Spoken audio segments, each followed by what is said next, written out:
Hi guys, this is Mian Ali और इस channel पे मैं वीडियोस बनाता हूँ रिलेशनशिप एडवाइस और सेल्फ इम्प्रूवमेंट के बारे में।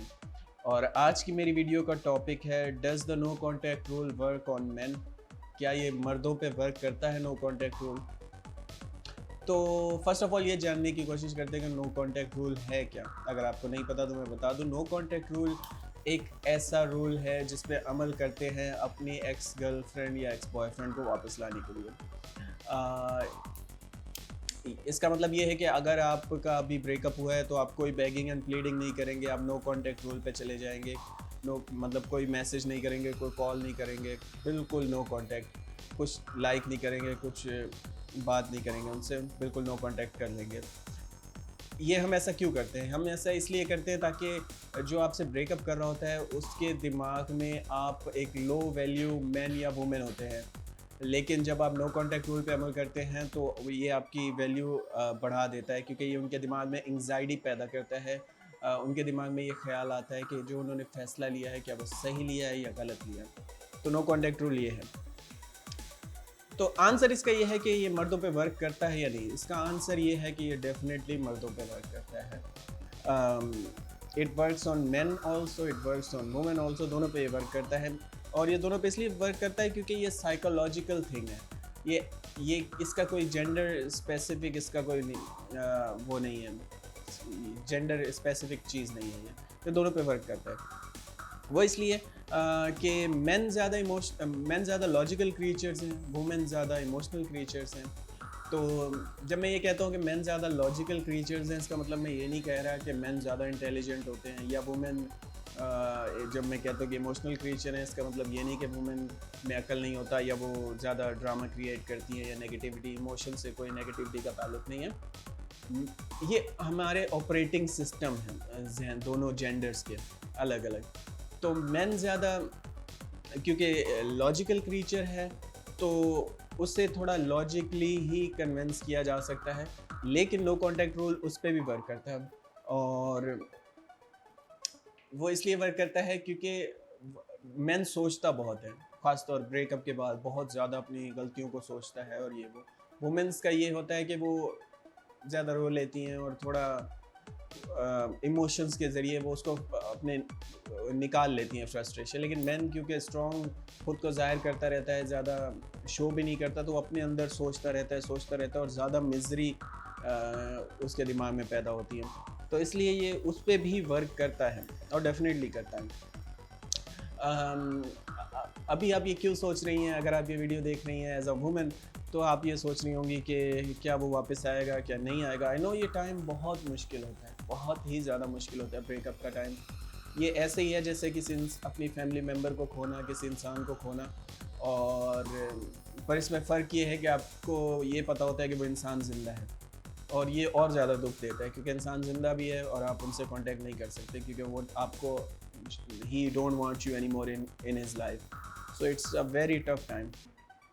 तो मैं आपको एक स्टोरी सुनाता हूँ जो जिससे आपको पता चलेगा कि मैन पे वर्क करता है या नहीं। तो एक दोस्त था मेरा, वो मुझे रोज़ कहता था कि मुझे ब्रेकअप करना है अपनी गर्लफ्रेंड से, मैं तंग हूँ, मैं ये हूँ वो हूँ, आई डोंट लाइक हर, उसकी आदतें बुरी लगती हैं, ये वो, मैं ब्रेकअप करना चाहता हूँ। सो फाइनली ही डिसाइड कि मैं अपनी गर्लफ्रेंड से ब्रेकअप करूँगा। तो उसने जैसे सोचा था आउटकम वैसा एक्सपेक्ट उसने नहीं किया था। मतलब उसने सोचा था कि मैं उससे ब्रेकअप करूँगा और she will chase me. But वो शायद लड़की स्मार्ट थी, या शायद उसने इस तरह की कोई वीडियोस देखी होंगी या बुक्स पढ़ी होंगी नो कांटेक्ट रूल के बारे में। तो जब इसने कहा कि मैं नो कांटेक्ट रूल करना चाहती हूँ, मतलब मैं आपसे नो कांटेक्ट करना चाहता हूँ, मुझे कोई कांटेक्ट नहीं रखना, ब्रेकअप करना चाहता हूँ, तो शी सेड ओके। और वो बिल्कुल नॉर्मल हो गई, अपनी लाइफ जीने लग गई। और यहाँ से इसके दिमाग में एंग्जाइटी पैदा हुई। इसने सोचा कि यार मैंने फ़ैसला सही लिया है या गलत लिया है। और with in after 2 to 3 weeks वो इंसान जो तंग था, जो उससे उस टाइम कह रहा था, मतलब मुझे आके रोज़ बताता था कि मुझे ब्रेकअप करना है और आई डोंट वांट हर और ये वो इंसान दोबारा बेगिंग एंड प्लीडिंग कर रहा था उससे, और कह रहा था कि प्लीज़ वापस रिलेशनशिप में आ जाते हैं और मुझे एहसास हो गया और ये वो। बहरहाल उनका दोबारा हो गया था पैचअप। बट कहने का मकसद ये है कि बाज़ औक़ात